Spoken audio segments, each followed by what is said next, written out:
lot of time actually doing those things. Let us pray, remembering that everything that we see around us is from God. Lord, we do thank you for this evening. Thank you for your goodness, your love, and your mercy for all of us.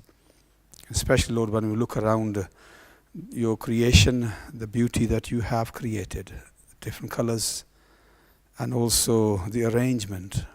And Lord, we use those abilities that come from you to use them to make things look even more beautiful. Lord, we thank you for each and everything that you have given to us. Lord, we pray that you may grant that our hearts, our eyes, and our hands may receive his inspiration, enabling us to glorify his house with the beauty of the leaves and blossoms which he has created.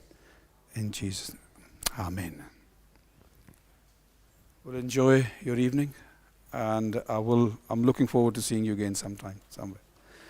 Before I go, as Kate said that she couldn't remember my name, my name is Sohail Ijaz. I normally say to people from St. John's know what I say. If you want to remember my name, think about the weather, snow and hail, without N in it. So you remember my name, Sohail, yes. So, and I'll look forward to seeing you again sometime. God bless you all. Thank you.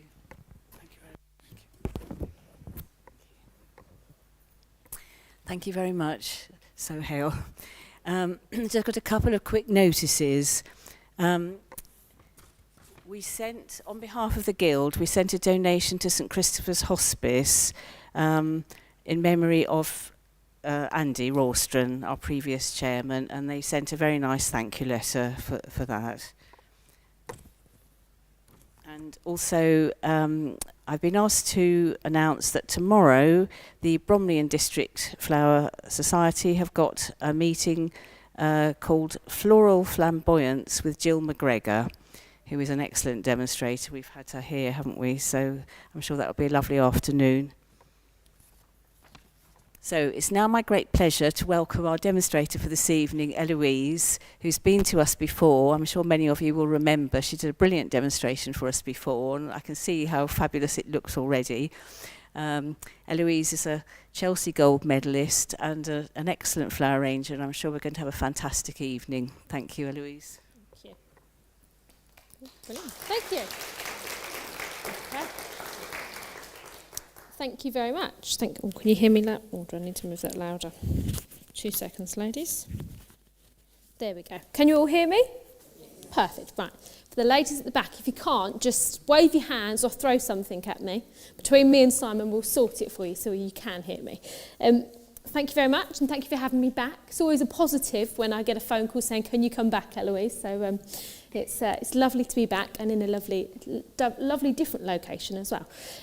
So this evening, I have some different arrangements for you. You have some lovely containers that I could get to choose with Miriam earlier this week.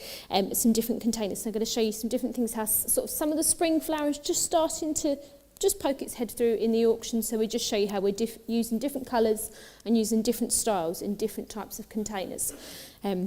So to kick things off, we have this lovely container here. So it's a boat shape, kind of like a uniform sort of a lovely chrome container there. So we've got some foam in the container, and then what I've done is I've just lightly greened it. So for those of you that have seen me demonstrate before, you may remember that we kind of half green our designs to 30 to 40%, and then we add the flower, and then we sort of add the last touches of greenery at the end. Does anybody ever find that when you're adding lots of greenery in the beginning, it gets a little bit crumbly sometimes, gets a little bit too hard to work with? So that's the reason that we do that. So to kick it off, I've got these gorgeous, look at these ladies, Italian stocks. So they come on the market maybe 2 weeks ago now. So and they've even got a gorgeous smell to them as well. So I get a little bit nose blind, I must admit. But I tend to notice the beginning of a new season, I notice the scents coming through. So they're a lovely sort of soft pink cerise colour. So we've got the Italian stocks now. I'm just going to clear some of the leaves down off of the stock just to work through. And so a nice cut on a 45-degree angle there. And I'm just going to start to place that in my bowl. Well, it's not my bowl, it's your bowl, but you know what I mean. So just a really nice bold colour as well. They've got some fabulous colours coming through, sort of lilacs, purples, creams, and the English stocks tend to start maybe sort of April, May. So the Italian is what we would use this part of the year, where it's a little bit earlier, and just to get some lovely punches of colour in there as well, which are really lovely. So I've grouped my Italian stocks on one side, and then I'm going to do some different groupings on the other, just to create a more visual and bolder design. So on the opposing side, I've got these gorgeous, you can see those on the camera there. So it's called Green Trick, for those of you that may have seen it before or may not have.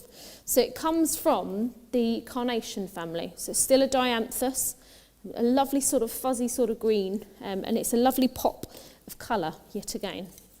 So you'll see how that stands out just against the foliage in there. So they've even got the same sort of nodules that a carnation stem would have and a spray carnation stem would have. It's very, very similar. But dianthus, they are called a green trick. But something a little bit different. Oh dear. Really nice to use. So we're just going to place some of those in there. Move that for you. And then just bringing those just further down and recessing them in the bottom of the container. So we've got a couple of different placements, and just making use of that lovely boat shape as well with the greens working through. So we've got a cluster of the green here and a cluster of the green on this side.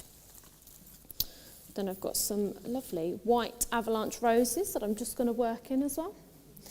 There is a little trick with roses, ladies, I'm going to show you. I'm going to share it with you. So did anybody ever find when you're doing church flowers or you're doing certain designs that you would like the roses to appear slightly more open than when they've turned up? So if you spin them upside down, make sure you've dethorned it as well, because otherwise this gets a bit painful. And if you just gently roll the rose like this, making sure, yeah, you can see that. If you lightly roll it in your hand, like so, what it does is it loosens, there we go, loosens the head of the flower. So naturally, it comes slightly more open. So as if you find with a softer coloured flower, so something that's a coral, a soft pink, a cream, a yellow, a white, if you go in and put our fingers in there to try and open them up, they bruise quite easily and they never look as nice. But this is a really lovely natural way to just encourage the flower to just open that little bit more. So just quite literally just rolling it in your hands like so. As I say, do make sure you've dethorned it, because that's painful if you haven't. But it's a brilliant way to get your roses to open a little bit more and to get a little bit more from them visually as well. There you go. You'll all be doing that now, won't you? People will be thinking, what are they doing?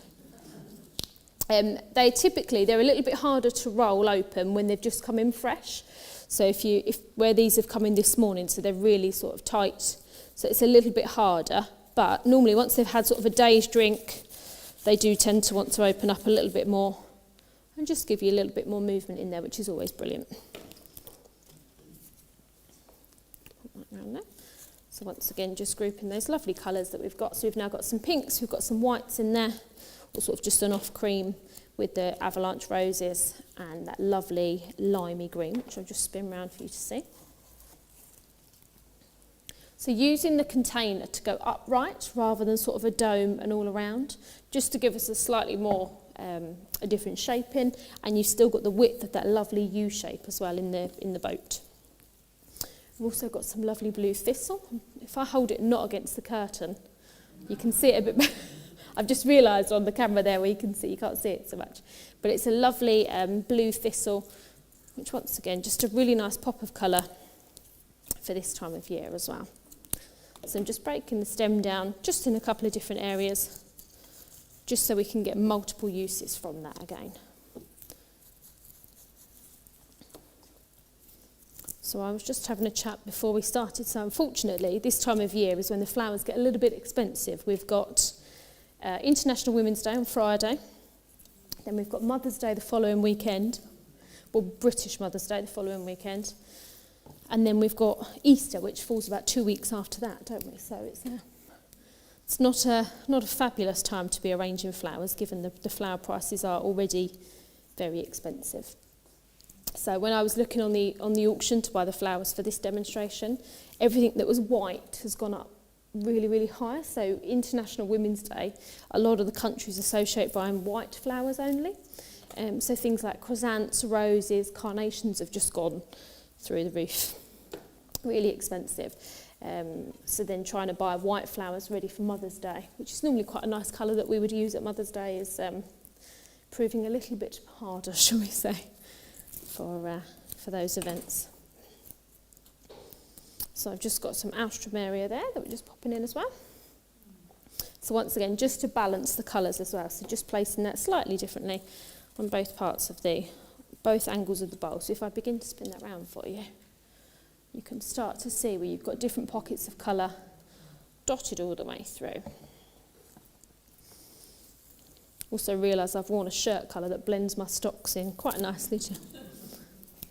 You kind of need to be dressed sort of in all black so everything stands out, actually, don't we think of it? But the sun is shining, so we don't want to be wearing black. We want to be wearing nice bright colours to celebrate that we're going to get a spring and a summer. Fingers crossed, anyway. So then now I'm just adding in this lovely lilac statice just to pull through some of the pink tones into the blue of the thistle. So it's all about just merging some of those colours together, just so that they just blend really nicely and more softly in the design.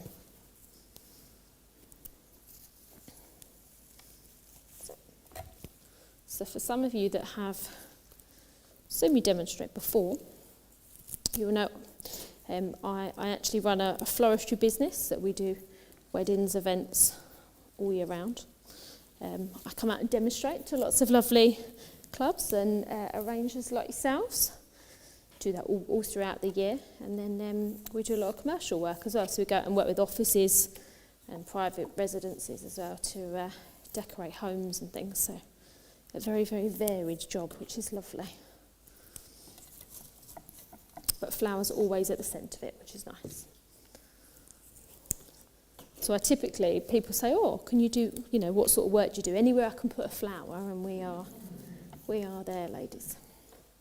Okay, so just using that statis to just go through and just soften some areas where it's needed. And then now is when I would look and see if I need any more foliage anywhere and just add that in. So rather than adding all of the greenery in the beginning, just going in and adding it at the end, just to fill in those final spots, just to save on, once again, whether it be flower prices, flower cost, and also just making sure your focal area is full of flowers rather than greenery, unless that's your design schema, of course.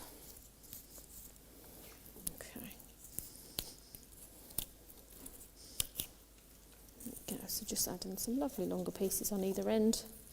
And with the natural height of the bowl, you can just have some lovely cascading pieces over the front. I'll spin that around there. So where we've got some nice eucalyptus that hangs over the front, some cherry ruscus. So you can just start to see that one for you, ladies.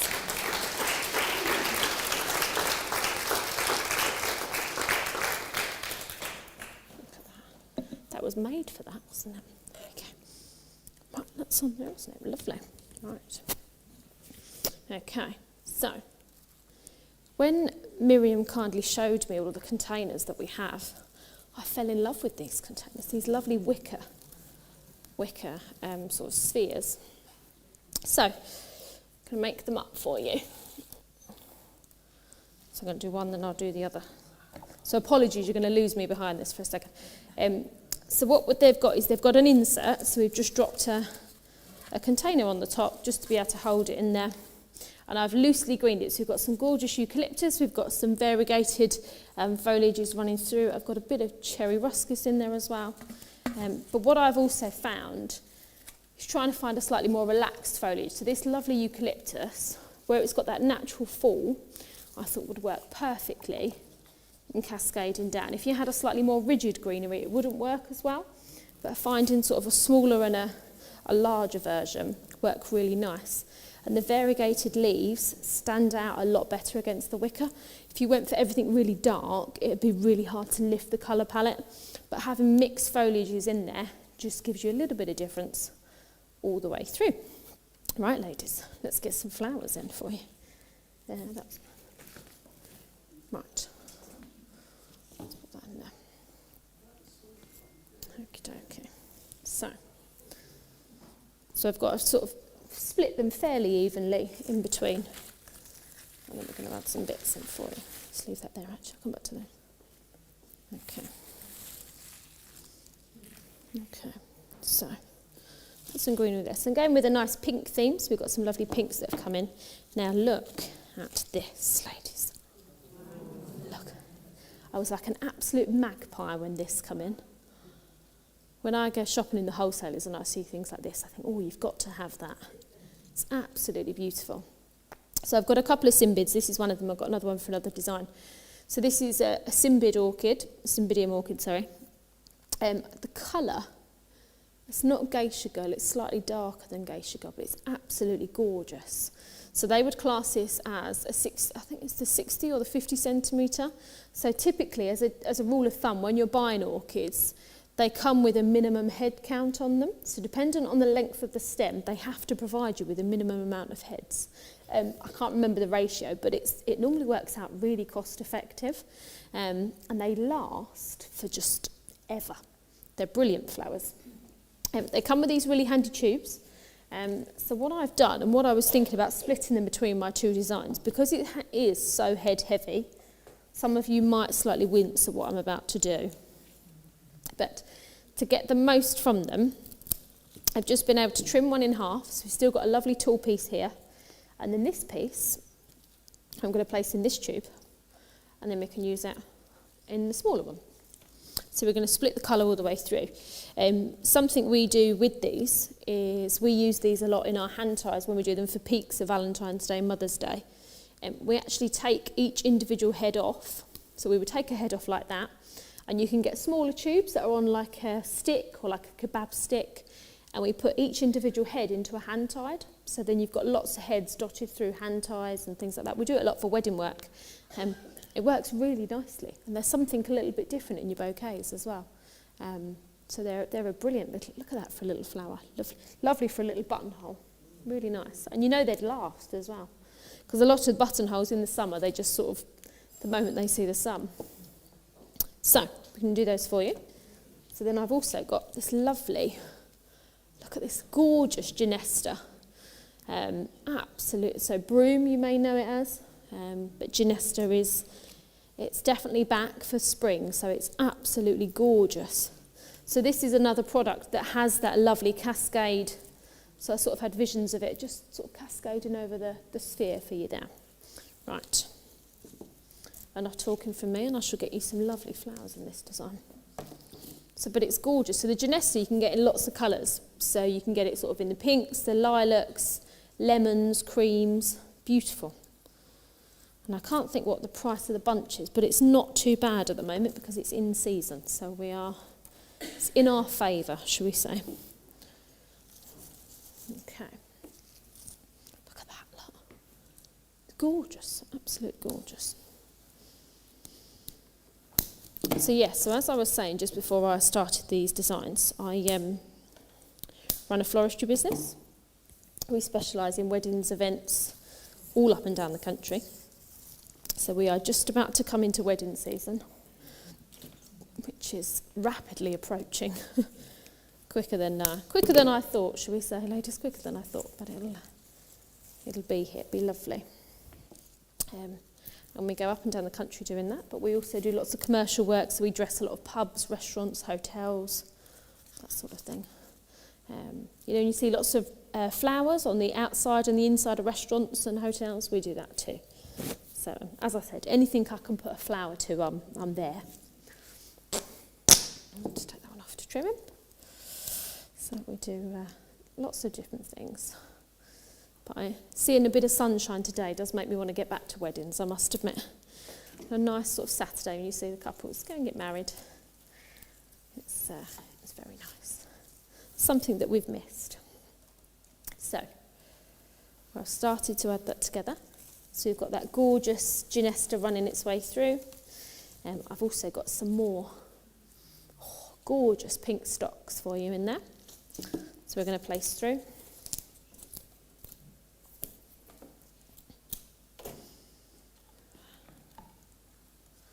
So I'm just going to start by placing those nice and tall. And I've done the same approach to this. So I've added probably 40% worth of greenery. And then at the end, once I know all of my flowers are in, then I'll add some more at the end once I know I'm happy with the position of everything.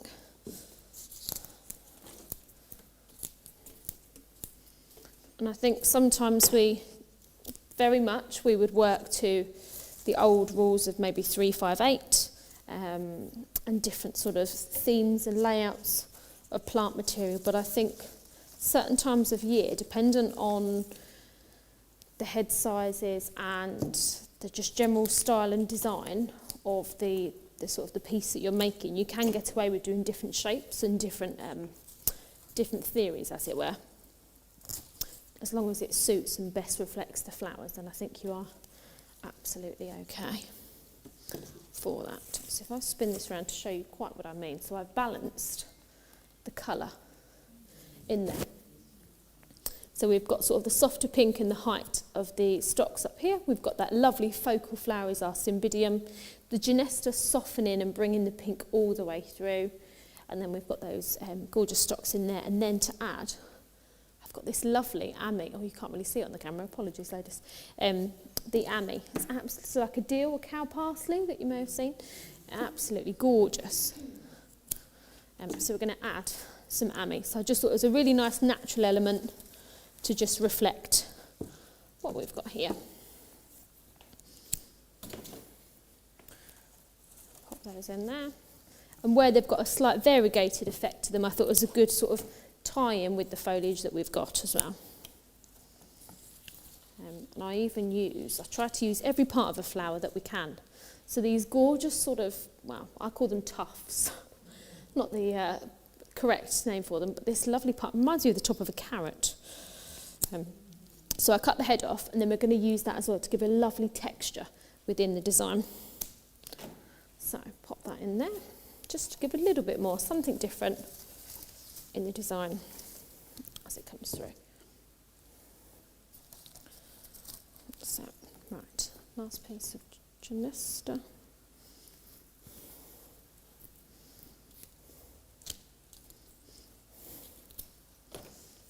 And I shall spin this round and show you. Actually, I think I want that piece.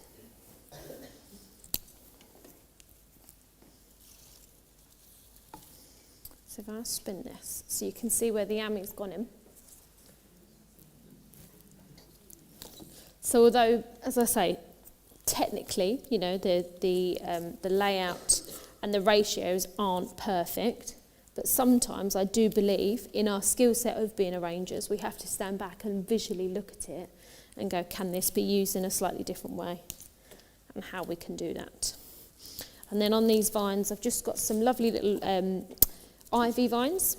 So I'm just going to place those in, and once again, keeping a really nice natural feel to the design as well. So whether you had some variegated ivy or just a standard ivy that we can pop in there. So I've got a couple of trails in there. So there's our first one. I'm just going to quickly make the mini version, as it were. Your more pocket-sized version. Right, lovely. So, same again, so we've got some more broom or Ginesta. We'll do the same. And keeping those lovely pockets all the way through. Okay. So it's a kind of, you almost getting your parameters right with your Ginesta. And then I'm just going to take a couple of those off. It's got that lovely cymbidium head there, absolutely gorgeous. Trim the stem. And if you wanted to, if if you had a deeper insert that you needed, if you taped something to the bottom of this, so like I was saying, a kebab stick, even just a piece of twig, so then you can put that in your foam and then your tube can be hidden in your greenery, you've always got a water source for your flower. When I used to work in a high street florist, sometimes when we'd make casket sprays, does anybody ever find, if you make them, that you can't get that one flower you want in the right place, or that one flower head? I used to use them a lot with lily casket sprays. So if I want a perfect open lily in one place and I can't get the right stem, I used to snip it off and put it in one of these files, and it would be perfectly in that one space that I wanted. So my little secret for you all there, ladies. We used to use them quite a lot, and as I say, we've just used them in Valentine's Day, and they'll be used again in Mother's Day.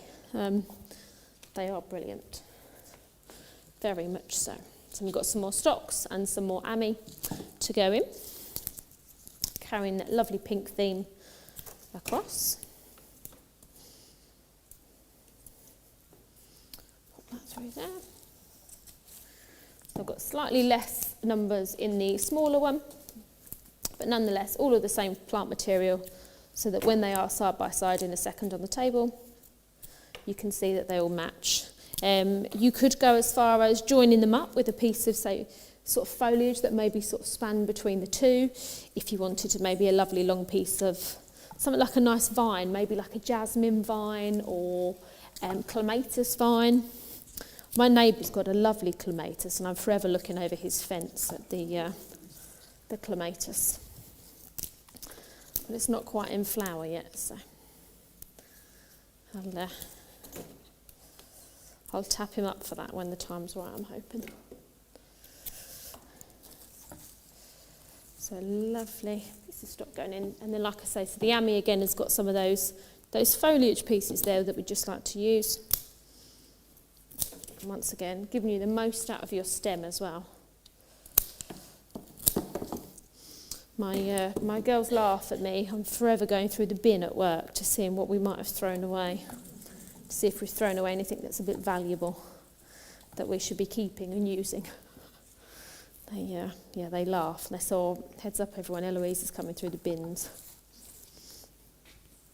I'm aware of how, that might look, but with things being so expensive and flowers, you can't throw anything away.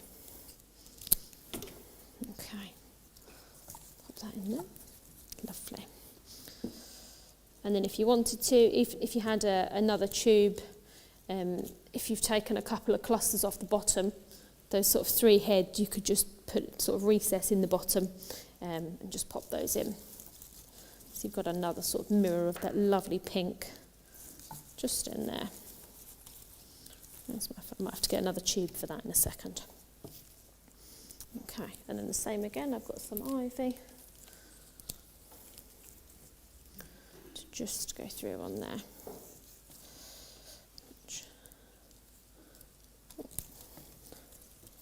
Some lovely pieces. So slightly more wilder style, but I think it reflects the container that they are sitting in. Okay, so if I put those two together, would anybody think of doing sort of a style like that, out of interest? All of you? Brilliant. I know sometimes you've just got to have the right container, haven't you? Which I think the containers are half the battle sometimes. Well, at least you know, here at St John's Church, right, let's pop those out. I'll leave those heads out, and I think I've got another container on me, so I'll put those in. Right, ladies, I'm going to put this on the table for you.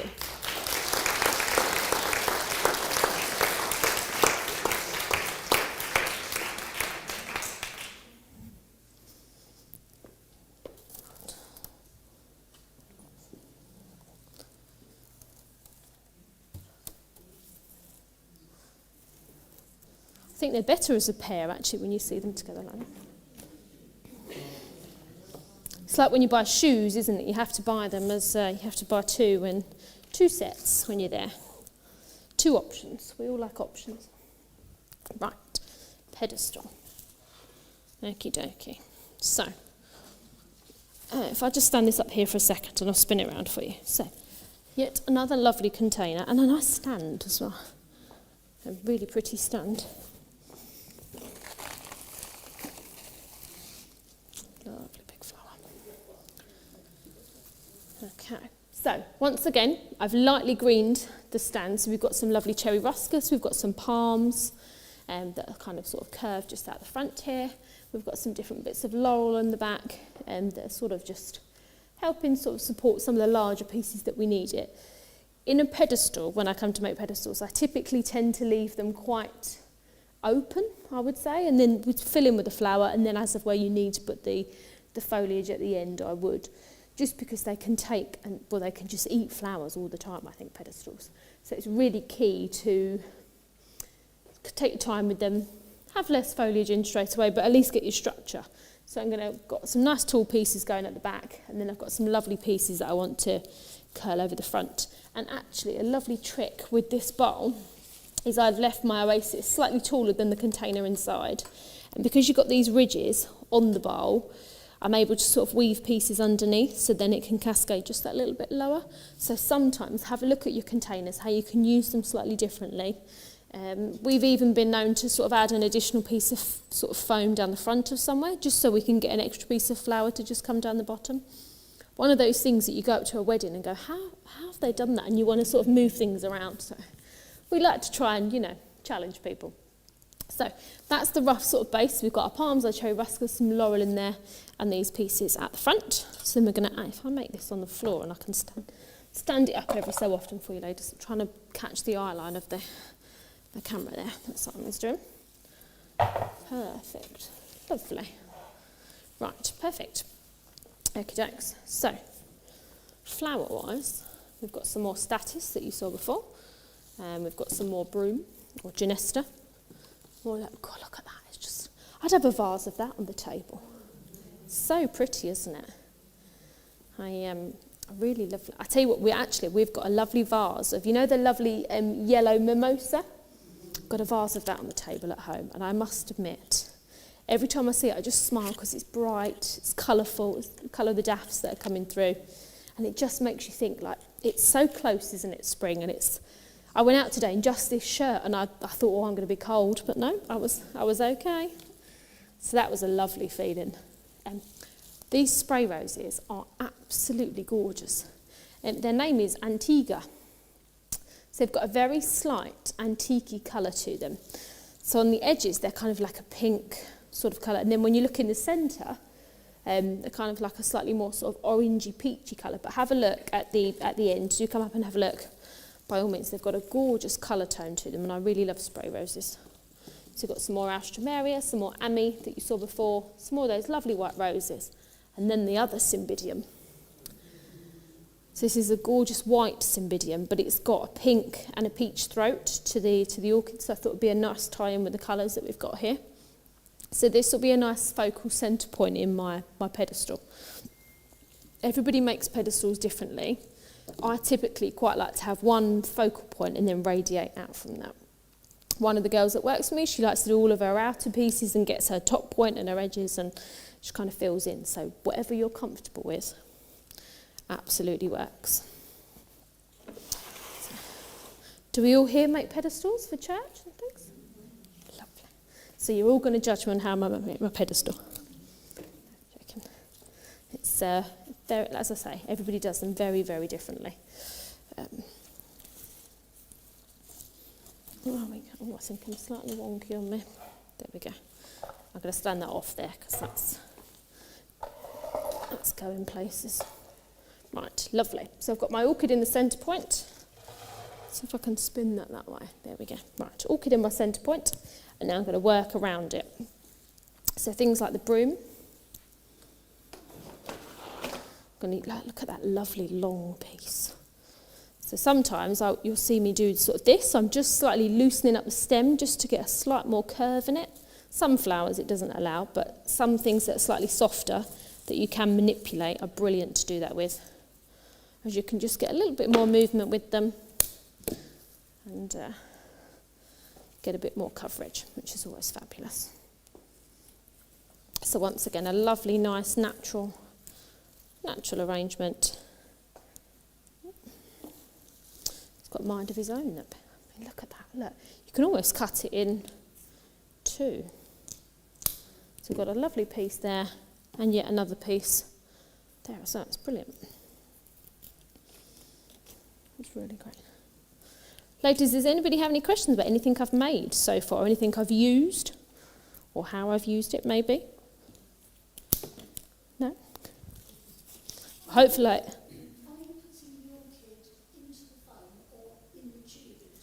So this one I have put directly into the foam because he had its original long stem and I've not manipulated it. It's got, let me show you, it's got quite a bit of stem on it. So if I was doing a shorter piece like I did previously, I'd have put it in a tube, just because sometimes when the foam, what's the word I'm looking for, starts to run out of water and needs to reabsorb water, the water gets further down the bottom. So if the orchid's only so far in the foam, it's going to lose out, whereas a lot of other stems tend to go further in. But because I've got a nice long stem on my orchid, I can push it in to make sure that it can get to pretty much the bottom of the foam, and it's going to drink and absorb all that moisture. So he's in there. That's it, that lovely broom's just working its way through. Are the orchids expensive at the moment? Sorry? Are the orchids expensive? You know, I mean, churches in Maine have a lot of money to play with. Yeah. I just wondered if they were exorbitant or So I don't, it depends. I would look at it and think if you've got a good quality orchid, you could get sort of 2 rounds out of it. So if you spent a little bit more money on it, for example, but it lasted you 2 designs, you could manipulate, you could use it tall like this and then the next week trim it in half and use it in 2 separate placements.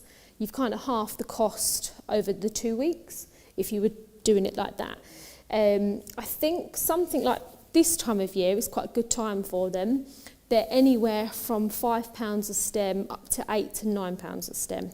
But if you think that pink one was, say, £5 to £6 and all of those heads on it, that's going to go really far. They get really expensive in November, so don't buy them in November, ladies. Really expensive in November. Because everyone wants them for Christmas, to get them over the Christmas period because they last so long. So just avoid buying them around then. But they're in a really good state at the moment. They're good for heat. They last well, so if your church is warm, equally they're good in the cold. It's not a really temperamental flower. And I'm a big orchid fan, so these are my favourites. They're a really long-lasting head, so it depends. I appreciate you've all got budgets that you work to, so that's really difficult. You can get them in most colours as well. So if people have got, events coming up and you have to kind of cater your flower designs to that, if you can get a white or a soft pink that's going to blend, you can get a lovely brown, rust colour for more oranges and autumnals. They do a green, lovely. So whites and greens are always quite good. I would say they're quite good value for money. So if you worked it out as it's going to cost sort of, I don't know, £5 for week 1, and you can have a centre point, and you'd have maybe bought 5 roses instead at £1 a stem. After week 1, those roses probably wouldn't be so good maybe in church. It depends on what roses you're buying, but your orchid's still going to be there. So it could, it kind of doubles up really. And you can spend that money on something else the week later. Right, got that lovely broom in there. Okay. I'm going to put my roses in. So I've got lovely long stems on these roses. And take some of those off. I'm just cleaning up the stems. And then once again, if you wanted to keep... So just roll that upside down. That's it. So it just fluffs the head slightly more. So it just gives you, once again, that little bit more movement, little bit more to play with as well.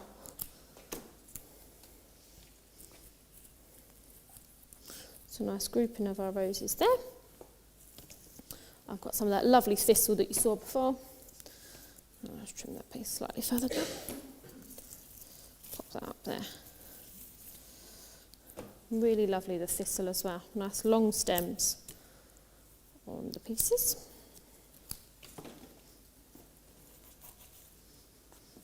And then just group those further down. So to just blend that colour. We've got that lovely Amy that you saw previously. So nice and tall again if you wanted to keep it tall. You can use it further down. I'm going to have to do my trick. Let's get it in the one. No, this one's a bit more bendy.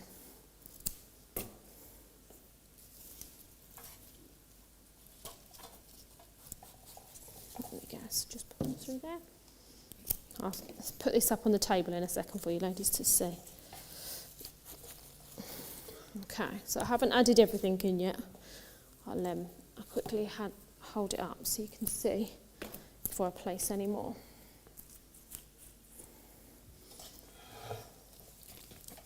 So if I lift that up, what you can see, so we've got the Amy coming through the bowl, to once again to keep that flower moving forward. So what we've got is a collection of almost whites and creams here that's being balanced by the whites and creams that are up here. We've got that lovely white with a soft pink edge, which is our focal flower, being softened by this broom that sort of runs all the way through. A cluster of our lovely thistle, and then I've got some statice, which I'm kind of going to combat the colouring on the other side. And then we've got these lovely Antigua roses, which I'm now going to place in, or spray roses, sorry, which I'm now going to place through and keep that colour running all the way through. It's nearly as big as me, which isn't a hard feat to be fair, but lovely. Right, yes. So we're all thinking about the designs we're going to be making for Easter for church, lots of different colours and things that we'll be making. And does anybody have any, does your church give you sort of any requirements? So I know that some of the churches now are changing some of the mechanics they want you to use. Has anybody tried this? This is your first Easter with the new, I can see a lady over the back nodding, going yes. I think it's a good move that they're doing, and they're trying to raise awareness. We get asked it quite often by our brides. Can they have maybe a foam-free wedding? Can they have sort of certain events? Some of our clients ask for foam-free. We've got some more sustainable, conscious clients, so we have to go out and source things that are sort of more ethically sourced, ethically made, some different pieces, recycled materials. Even we have a client who has artificial product that we do a lot of dressing for them in their pop-up shops. And they've even asked for all of the artificial flower to be sustainable. Yes, I scratched my head too, but I did find an answer, which I was very impressed with. So one of our wholesaler companies, they have a collection, and this range of artificial flower is made from, I have to get this right, it's made from 50% recycled plastic and 50% recycled fabric. So it is out there. People are aware of it. I don't know how. We're paying the price for it. Put it that way. But it is out there, which I think is a good first start. So it is coming, but it's just unfortunately there's still quite a price tag attached to it, shall we say? But yes, so people are definitely becoming more aware, aren't they? And we've got to be able to react and respond in the right way. Yes. Lovely. So I've got a rose at the bottom. I've just got a little bit more alstroemeria we're going to place in there. So once again, where I've got some pockets, I'm just going to add some alstroemeria and sort of recess it down here just to balance the white on my roses, so that when they open, that colour will be really nicely balanced all the way through. I think that's just really key. Let's move him, he's not doing enough in there.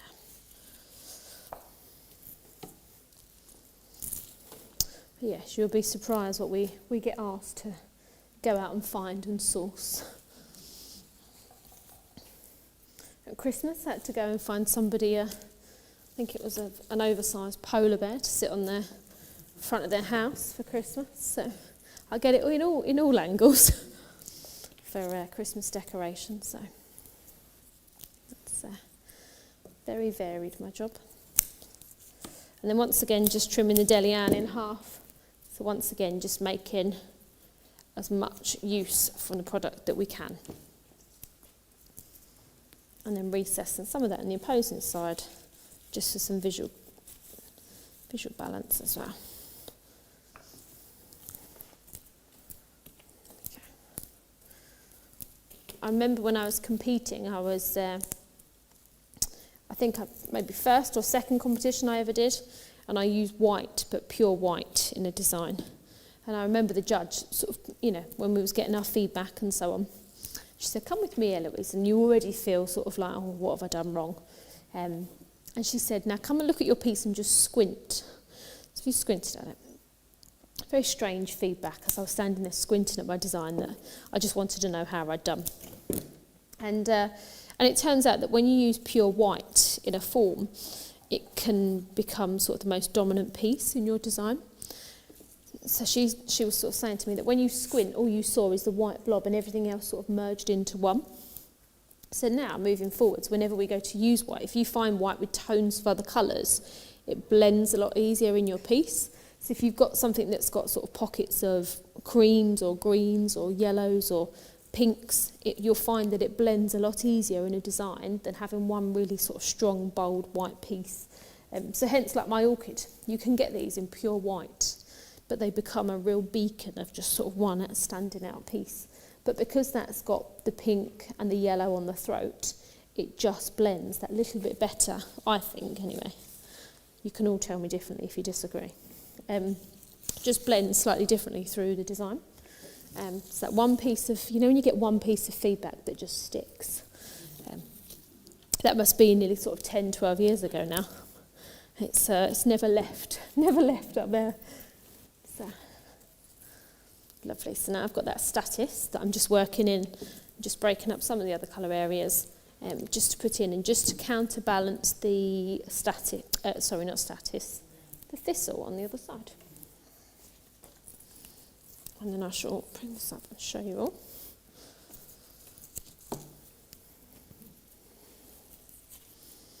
Just lovely soft colours, nice pastels, as I say, as we are coming into spring. It's lovely, isn't it? You get to go out, when you go out for a walk and you see all the beds and the flower beds all coming out with sort of little buds just coming out the ground. Such a lovely feeling that it's so nearly there. I've moved my orchid. Oh, lovely. Oh. That's so easy. Lovely. Right, just placing some more of that lilac all the way through and being able to trim the stems down and make the most of them. Once again, recess in different colourways just to really carry that colour all the way through. Okay.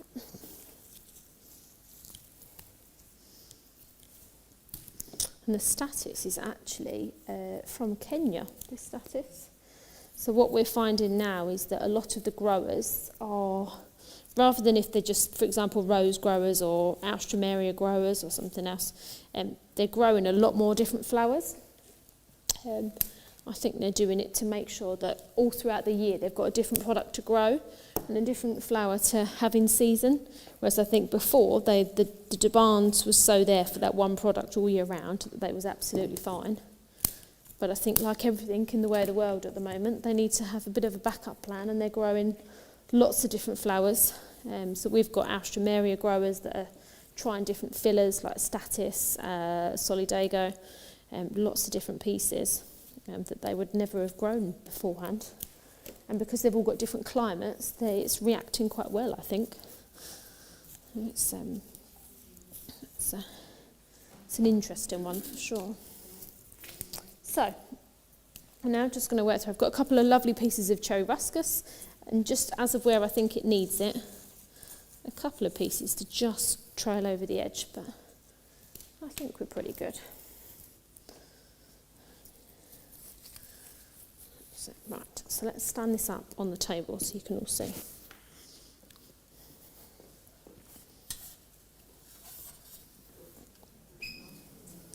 So, thank you.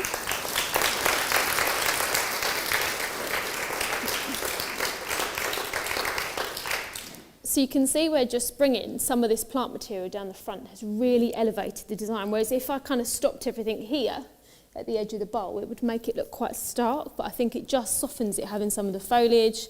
You've got things like that broom just hanging really naturally. Managed to get a spray rose down here, some ami, the Alstroemeria, and just all the way round as well, so not in just one focal piece. Things like asparagus fern, it's brilliant for it this time of year. And it's really making a comeback, asparagus fern. I remember training, doing a wired shower bouquet full of carnations and asparagus fern and getting caught with the little prongs on my hand. But something like that would just trail down and be really lovely and kind of detract from the boldness of the silver on the stand. So if anyone's got any really sort of heavy sort of stands, something like this, if you could bring down a greenery and sort of attach it halfway down or something like that, it just softens a big design and it makes a container look a lot more kind of worked into and a little bit more into the environment or into the design and the colour scheme that the client's asking for. It's something we do quite often when we make pedestals. So there, ladies, is that one for you. Let's move that down here.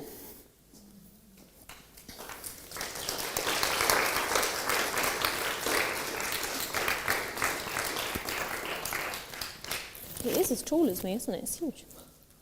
Right, lovely. Okie dokie. So, okay. So, I've got one more here for you. So now I haven't got a foam design. I'm going to make a hand tied for you. So it's something else we get asked lots for. And a foam-free alternative, should we say, as well. So, the best thing when making hand ties is you kind of want to get all of your plant material sort of ready before you pick it up, because otherwise it's a lot harder once it's sort of in your hand or, should we say, in your arm, under your arm, trying to condition the flowers. So I'm just going to take a couple of these leaves off the bottom of my cherry ruscus, so it's ready to go in my hand tied.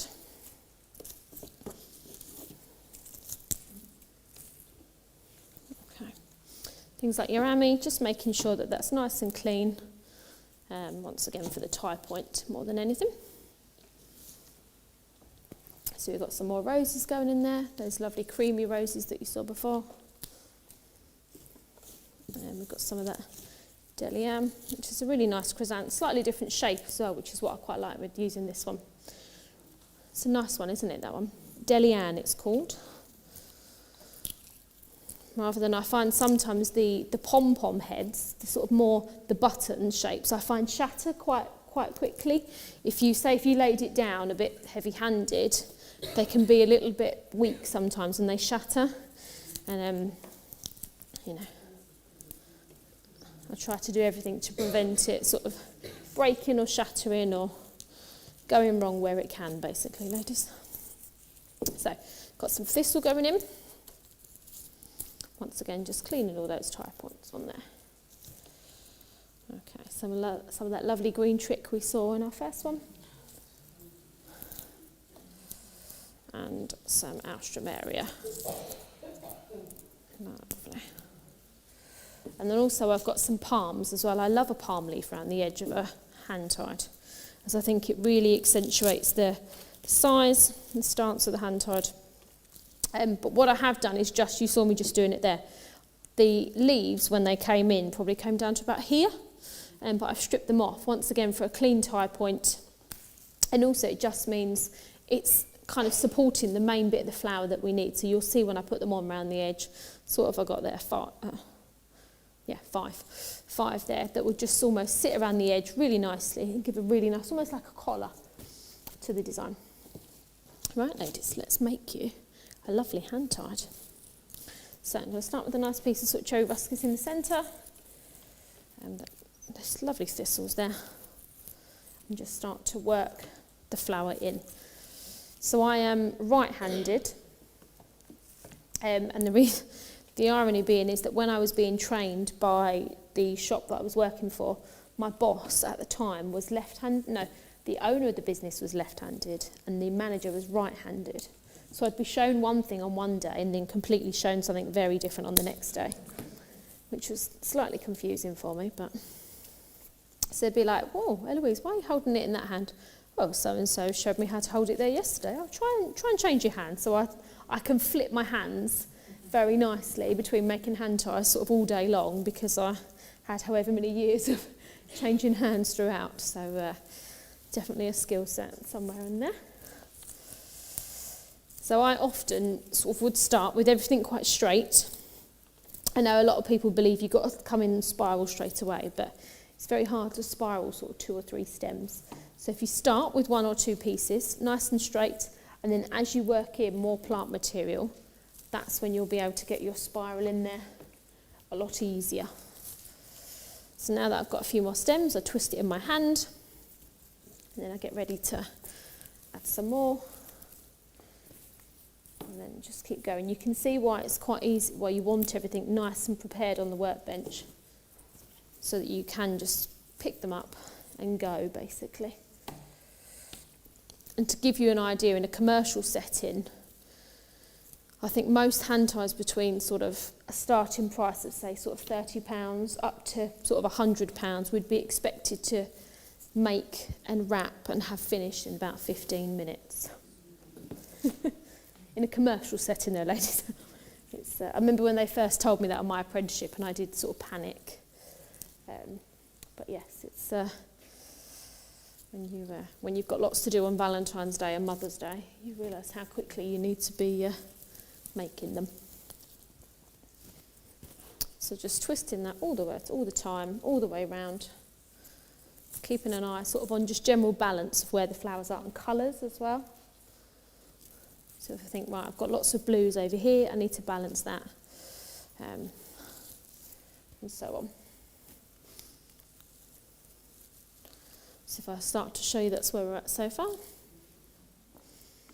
I'm just working that all the way through.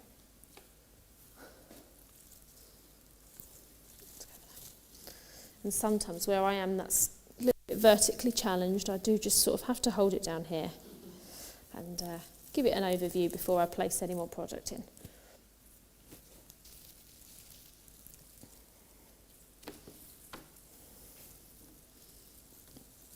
So what I've tried to do with my Ami and my Chrysanth is to, you know, like a 3-pointed sort of circle, 3 points in a circle, and you try to do the opposing. So you've always got a nice balance in those areas all the way through.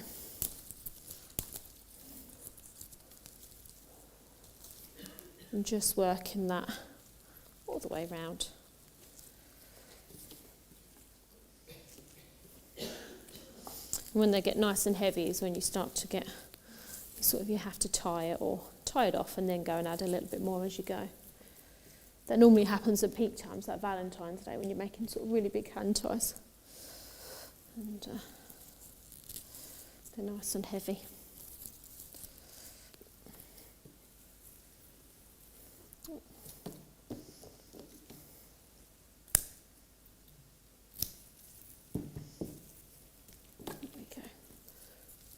More colour all the way around.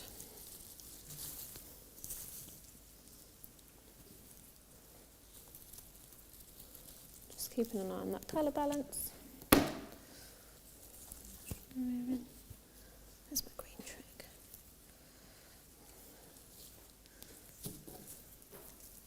Does anybody in here sort of make hand ties regularly, or no? I don't blame you. They've become very popular for weddings as well. We've found that lots of our brides are wanting to hold them bridesmaids, that sort of thing. So we probably sort of, during wedding season, we're probably sort of making 20, 30 a week for sort of bridal parties and things and so on like that.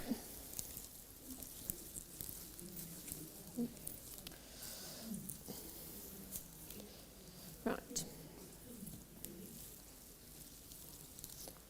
Okay.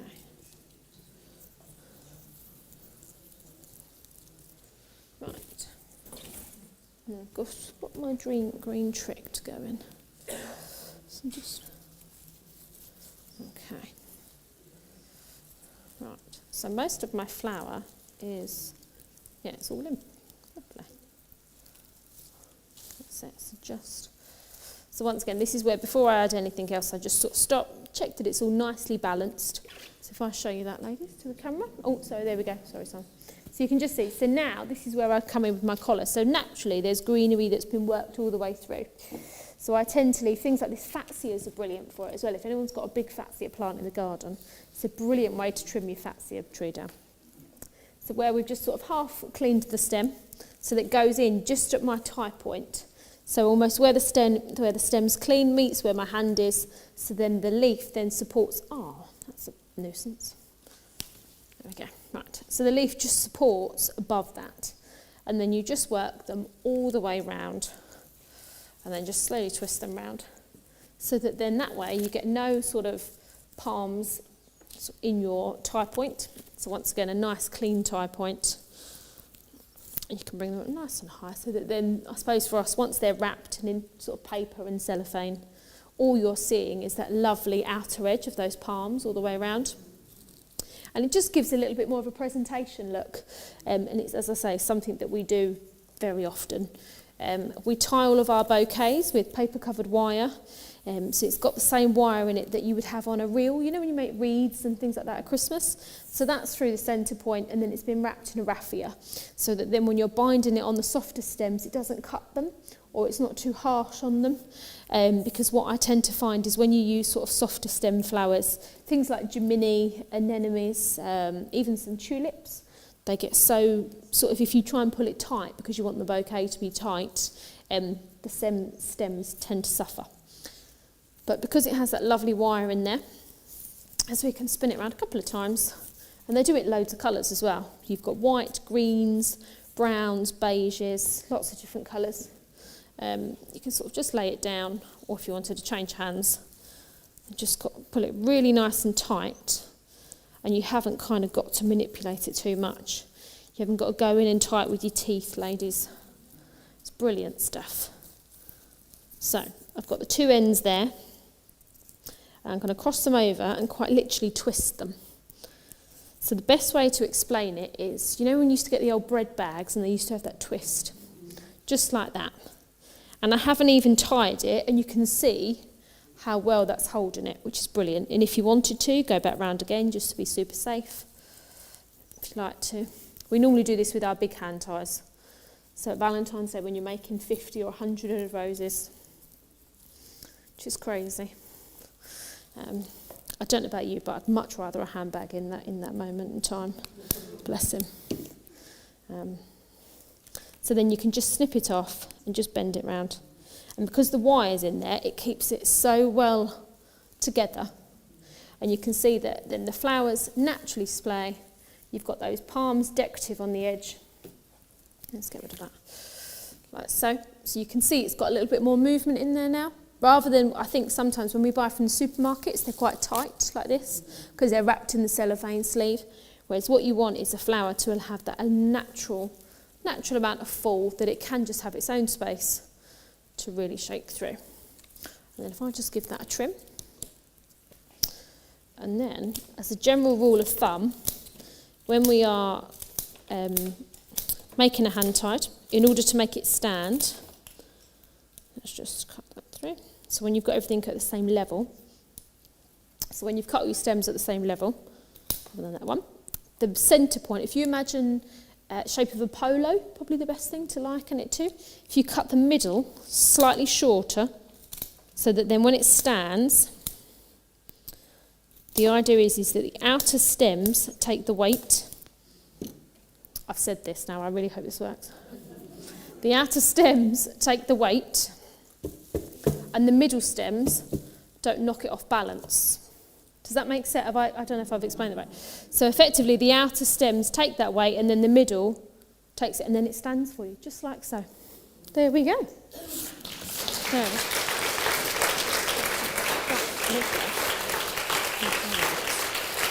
Okay. So I hope I've given you some different ideas of how we can use containers, or even just colours and different shapes and forms together, whether it be hand ties, sort of low bowls, pedestals, or even these lovely containers that St John's have. The thank you very much for having me back. And please, if you want to come up at the end, have a look, take photos, shake it all around, see how I've done it, then you are more than welcome, ladies. Thank you very, very much once again.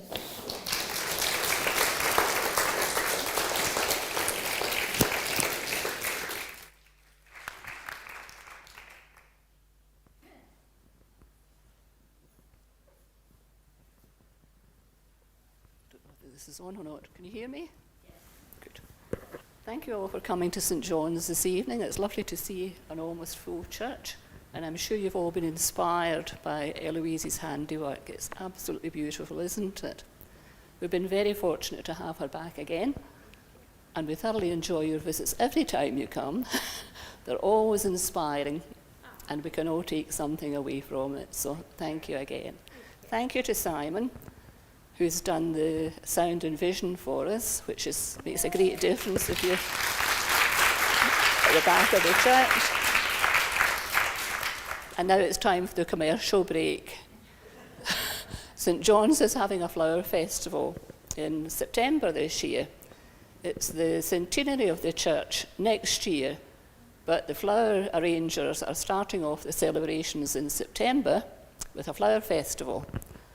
We've chosen as our theme, Lord for the Years, the hymn, and we're going to be doing arrangements for each decade since 1920 through to the 2020s. So some of Elouise's arrangements have given us great inspiration, and we're hoping we can be as successful as she has been. And if you'd like to come along and support us, it's the 19th and 20th of September. So we look forward to seeing you. Thank you. And thank you, Ellouise.